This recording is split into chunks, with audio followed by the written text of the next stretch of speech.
Well, the goals and expectations really don't change, and hopefully the returning players help reinforce that with the new players. I think we've gotten acquainted now, we've been together long enough, so when you talk about new players, those aren't really new to the program, but they're going to be new to the league and the level of play it takes to succeed at this level. And so, you know, the expectations are we want to try to have the best season we can. Our overall body of work will determine where that places us in the regional. Obviously, we'd like to be the host team to give us that home field advantage. We certainly want to take a lot of pride in the Gulf South Conference and regular season. We play 30 games this year, so that's more than half of your games, and you need to do well there, certainly to position yourself for, you know, a regional bid. What we want to do is obviously try to get back to the World Series and be one of 8 teams out of 270 that compete for it now, and that's a tall challenge, and hopefully our guys are up for it. We have some big shoes to fill with Jake Stevens and Drew Bryson graduating last year out of the rotation. One of those guys we hope to fill those shoes is Dawson Brown, a transfer from Georgia Perimeter. 6'5" guy, you know, good arm. Pro scouts like him. Obviously he's got to adjust to this level and show that he can succeed and pitch consistently at this level, and we hope that he can do that. Alex Stevens, another local product from Tate High School, went to LBW Community College, is back in the fold, and we look for him to possibly be in the back end of the rotation and log a lot of innings in a number of places. You know, we've actually plugged in Jordan De Lorenzo, who's a junior now, that had an off year last year, had a good freshman year and an off year last year.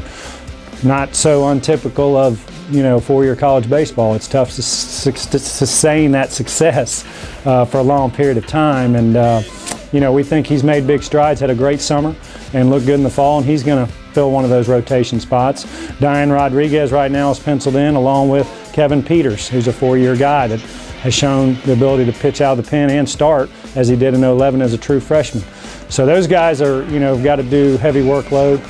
We've got, you know, Vollenwinder back from last year out of the bullpen. Matt has, you know, got electric stuff. You know, he has a tendency to lose the strike zone a little bit, been working hard on that, and he's gotten a lot better. So we're going to need him big time out of the pen. We also have Josh McClaney, that's a side armor that got some innings last year and experience, and we're hoping to give him more innings this year. We also have a redshirt freshman and Walker O'Connor that's done a great job through the fall throwing strikes, and that's really the key with our staff. You know, we've got to fill the strike zone up. We think we're going to have a really good defense. Let them play with you and use the whole field to be able to, you know, force the other team to earn their bases and not beat ourselves. Well, you know, that's really where our strength is on the starter offensive side, defensive side. Basically, our whole infield's back. Garrett Flynn is a fifth-year senior. Look for him to be a big leader behind the plate, along with Kyle Hamner, who's a sophomore that saw a lot of innings last year behind the plate. Feel really good with our catching. You know, going around our infield, we have Cliff Covington back at first base, was a Gold Glove last year. Had a solid year offensively, looking for him to do better this year. Caleb Barlow, a preseason All-American this year at second base, led our team in just about every offensive category. Looking for big things again from him, obviously. Alex Green, a redshirt sophomore, back at shortstop, got 100 at-bats at shortstop with some platoon time, but you know, that's his job there at shortstop, and we feel confident in his defense and looking for big things out of him, helping on the offensive end as well. But we have the luxury of having Jeremy Bagdown, a senior that was with us last year, that can plug in there and play well.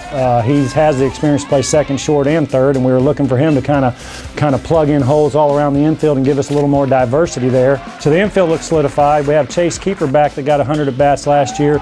Looking for them to hold down left field, and then basically what we did is plug in 2 junior college outfielders. One is Aaron Haig, which he's actually a senior, went to Southeast Louisiana last year, and our other player is Tremont Jefferson. That should be our leadoff hitter and center fielder and can really go get it, can really run, and we're excited about those guys. Another key piece of the puzzle is Austin Southall. He's a senior. You know, he had a little bit of arm problems last year. We're looking to see if we can get him back on the mound, probably only in relief as the year goes along, but we're looking for his bat to be a big impact in the lineup, whether it be in the DH spot, whether it be in a corner outfield position, but he can also play first base too. So he's one of our very versatile seniors that's got to have a good year for us to succeed. And so we like our lineup. We've got some younger guys, some freshmen that have got to get some experience and kind of learn the way this game's played at this level, and hopefully they can contribute down the road. I think that's the key right now, continuing finishing up, getting out of this soreness, continuing to sharpen our skills, and certainly we don't want to be peaked February 1st, and we want to continue to get better as the season goes along. But as we talk about, every game matters. We definitely want to come out of the gate with a good start. And I've been pleased with our preparation so far, and if we can finish this last week up strong and stay healthy, we're excited about the start of the year.